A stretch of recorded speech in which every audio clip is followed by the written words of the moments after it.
دونوں فیس کر رہے ہیں، اور بر وقت تشخیص اور مناسب علاج نہ ہونے پر یہ سماعت میں کمی، درد یا ایسے بہت سے مسائل کا سبب بھی بن سکتا ہے۔ اس لیے بر وقت تشخیص سے اس کا مکمل علاج ممکن ہے، اور انفیکشن اگر دوبارہ نہ ہو اس کو بھی روکا جا سکتا ہے۔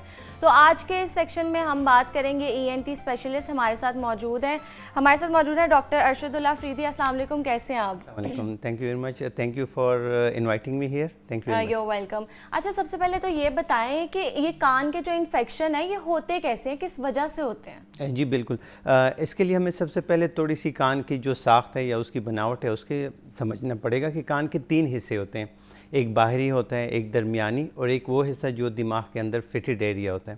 تو تینوں جگہوں کے ڈفرینٹ ریزنز ہو سکتی ہیں، لیکن جو کامن وجہ ہے، جو عام وجہ ہوتی ہیں، بیکٹیریل ہو سکتی ہے، وائرسز ہو سکتی ہیں، نزلہ زکام بہت زیادہ کامن وجہ ہے کان کے انفیکشن کی، گلا خراب ہونا، کان میں بار بار پانی کا جانا، یا کان میں جو ہماری طرف بہت زیادہ کامن ہے، آپ کو پتہ ہے جو کیو ٹپس ہم یوز کرتے ہیں، یا کوئی بھی چیز اٹھا کے ہم چاہے وہ یوزولی جو خواتین کرتی ہے ہیئر پن نکال کے یا سیفٹی پن نکال کے ان سے بھی صاف کرنے لگ جاتے کر رہے ہوتے ہیں، اور مرد حضرات چابی، گھڑی کی چابیوں وغیرہ لے کے ڈال رہے ہوتے ہیں۔ سو آپ حیران رہ جائیں گے کہ لوگ کیا کیا چیزیں کان میں ڈال کے آتے ہیں ہمارے پاس، اور کس چیز سے کان کو اسکریپ کرتے رہتے ہیں۔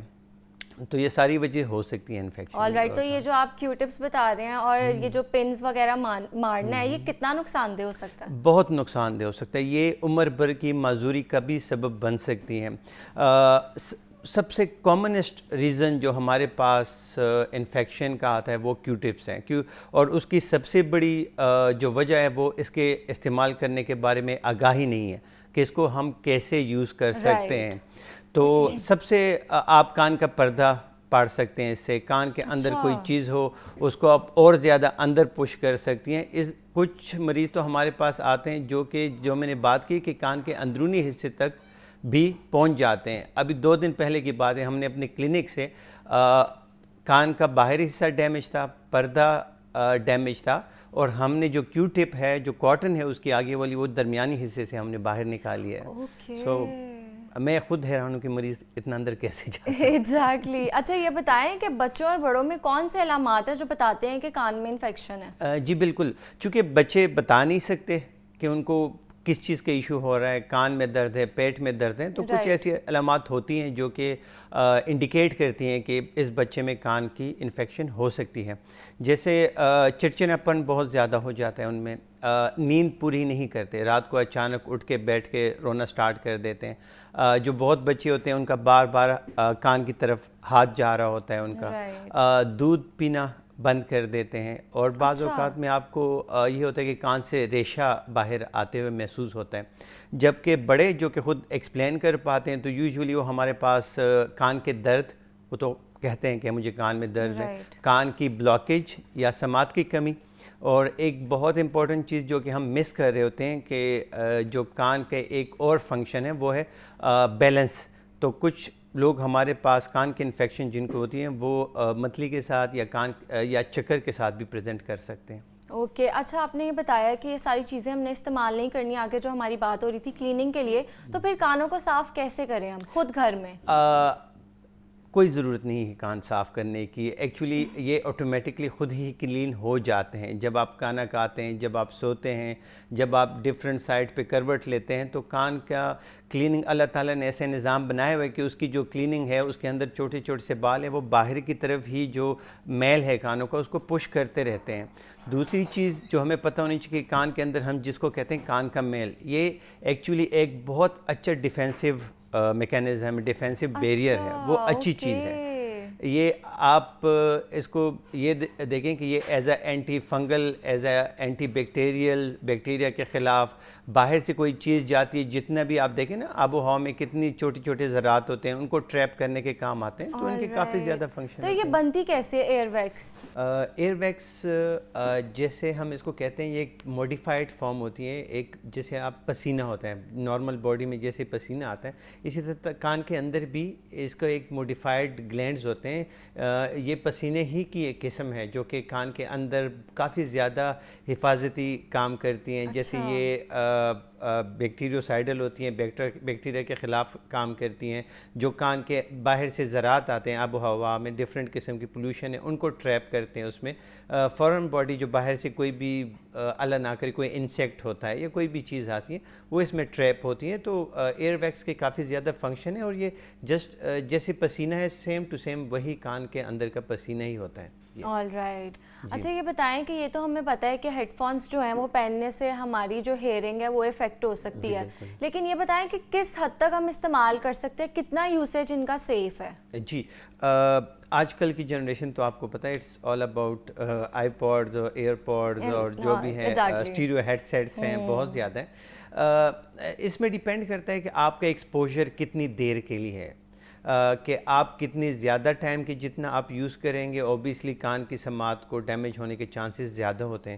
ایک اور بہت امپورٹنٹ چیز جو اس میں ہے کہ جو لاؤڈ نوائسز ہیں، ایکسپوجر آپ کا لاؤڈ نوائسز کے لیے کتنی دیر کے ہیں. آپ بہت زیادہ اونچی آواز میں سنتی ہیں تو اس سے بھی کافی زیادہ ڈیمیج ہونے کے چانسز ہوتے ہیں.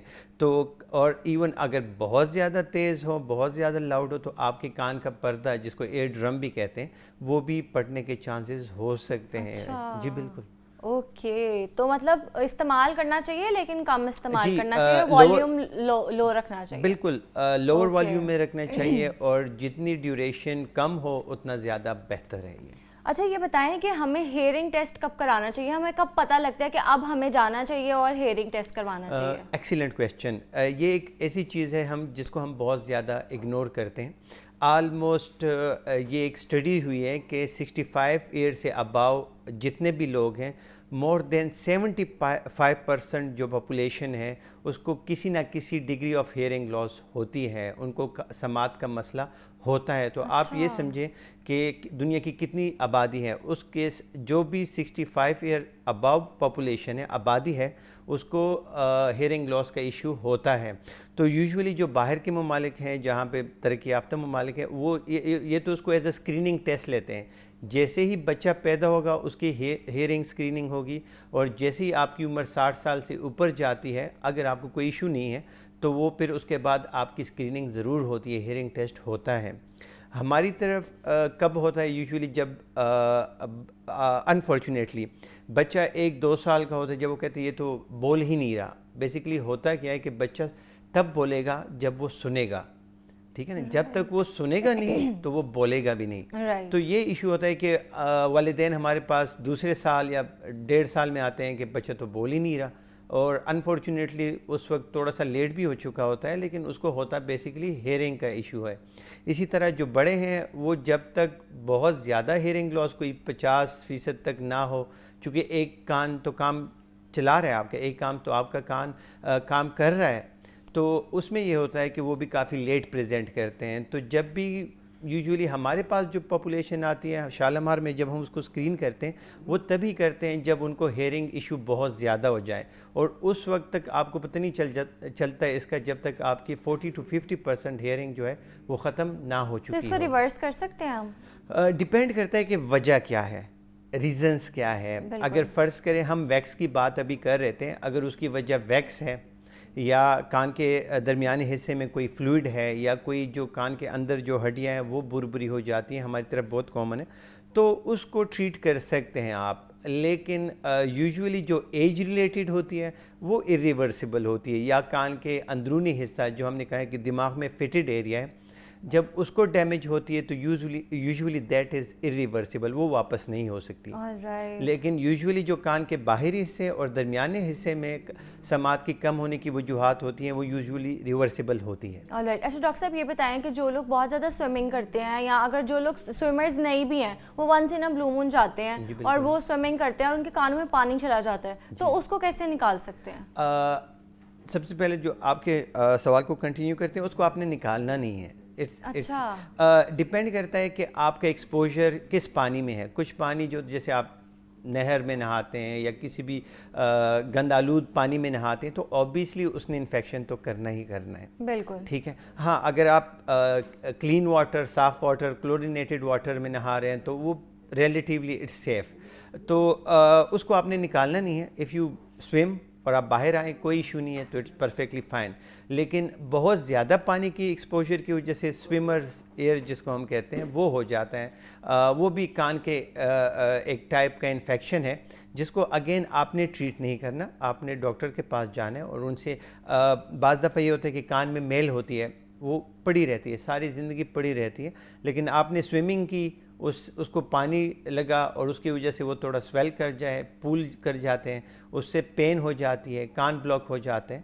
تو وہ یوزولی یہ کہتے ہیں کہ ہم شاید نہائیں اس وجہ سے, لیکن وہ ویکس ہوتی ہے جو کہ سویل کر جاتی ہے. اگین دیٹ کین بی بہت آرام سے اس کو ہم ریموو کر سکتے. تو کون سے ایسے فوڈز ہیں یا فروٹس ہیں جو ہمارے کانوں کی صحت کے لیے بہت اچھے ہیں؟ یوزولی سارے, میں جب سرجری کرتا ہوں یا میں جب بھی ٹریٹ کرتا ہوں تو مجھ سے پیشنٹ پوچھتے ہیں ہم نے پرہیز کیا کرنا ہے. میں نے کہا کوئی پرہیز نہیں ہے, آپ ہر فروٹ کھا سکتے ہیں, ہر سبزی کھا سکتے ہیں. جیسے ہماری طرف کچھ متس ہیں نا کہ یہ ریشہ بہت بناتے ہیں, یوزولی بنانا کا لوگ کہتے ہیں, رائس کا بہت کہتے ہیں کہ اس سے ریشہ بہت ہو جاتا ہے. until and unless you are allergic to a particular, جو آپ کو الرجی ہے اگر کسی فروٹ سے, کسی نٹ سے, تو آپ اس کو ایوائڈ کر رہے ہیں. ورنہ سارے ہی فروٹ جو ہیں, سارے ہی پھل سبزیاں یہ صحت مند ہوتی ہیں. کوئی پرٹیکولر تو کبھی بھی ہم نہیں کہتے کہ آپ یہ کھائیں اور یہ نہ کھائیں. آل رائٹ, ٹھیک ہے. کانوں کے انفیکشن کے حوالے سے ہم بات کر رہے تھے. بہت سی ایسی چیزیں ہیں جو ہم اپنی روزمرہ زندگی میں کر رہے ہیں جو ہمارے کانوں کی صحت کو متاثر کر رہے ہیں اور اس سے کانوں میں انفیکشن بھی ہو رہی ہے. بہت شکریہ ڈاکٹر صاحب, آپ کا بہت شکریہ آپ کے ٹائم کا. You welcome. ابھی آ لیں گے چھوٹا سا بریک کے بعد دوبارہ آئیں گے.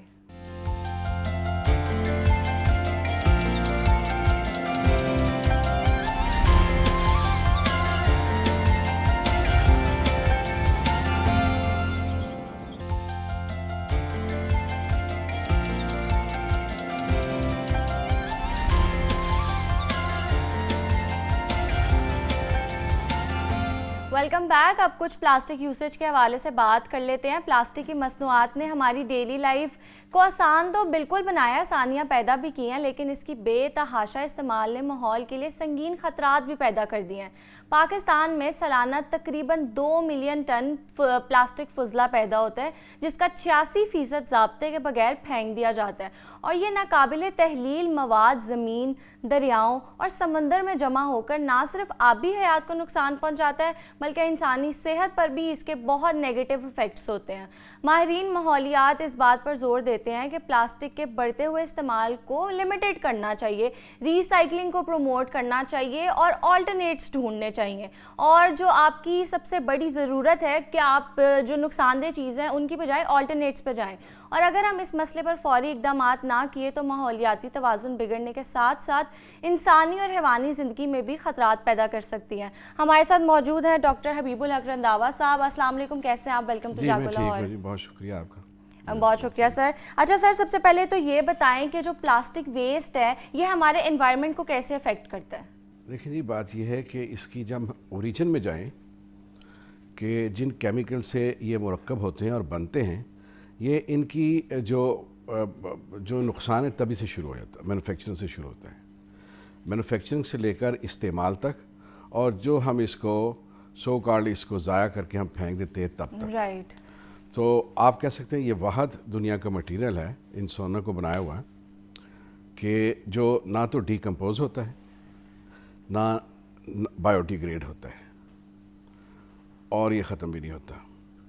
حتیٰ کہ آپ اس کو جلائیں تو پھر کہیں اس کے وہ ختم ہو رہا, اور جلتے جلتے بھی یہ اتنے فیومز, خطرناک فیوم چھوڑ دیتا ہے کہ انسانی صحت کے لیے بڑے خطرناک ہوتے ہیں. تو یہ ایکچولی تو اس کی اوریجن جب تک ہے, اس کے نقصانات کا تو ہم ادراک تو تب کر سکتے ہیں جب ہم دیکھیں کہ اس کی اوریجن کیا ہے. اس کی اوریجن ہے جو ہمارے فاسل فیولز ہیں, کوئلہ ہے, گیس ہے, اور ہمارا پیٹرول ہے. یہ اسی کے مختلف فارمولوں سے بنتے ہیں جس کے بنیادی مرکبات فیورانس ہوتے ہیں اور اس میں وولٹائل آرگینک کمپاؤنڈس بھی ہوتی ہیں. تو یہ اس لیے چونکہ یہ نان ڈیگریڈیبل ہے, دنیا کے سارے جتنے بھی نیچرل یا ان نیچرل قسم کے پروڈکٹس ہوتے ہیں وہ اگر وہ کیمیکلز ہوں وہ تو ڈیکمپوز ہو جاتے ہیں, سمپلر فارم میں آ جاتے ہیں, اور جو قدرتی ہوں, نباتاتی ہوں, وہ ڈیگریڈیبل ہو جاتے ہیں کہ ان کی بھی گریڈ کم ہو جاتا ہے اور پھر الٹیمیٹلی وہ ختم ہو جاتے ہیں. لیکن دس از آئرنی آف ایٹ کہ جو پلاسٹک ہے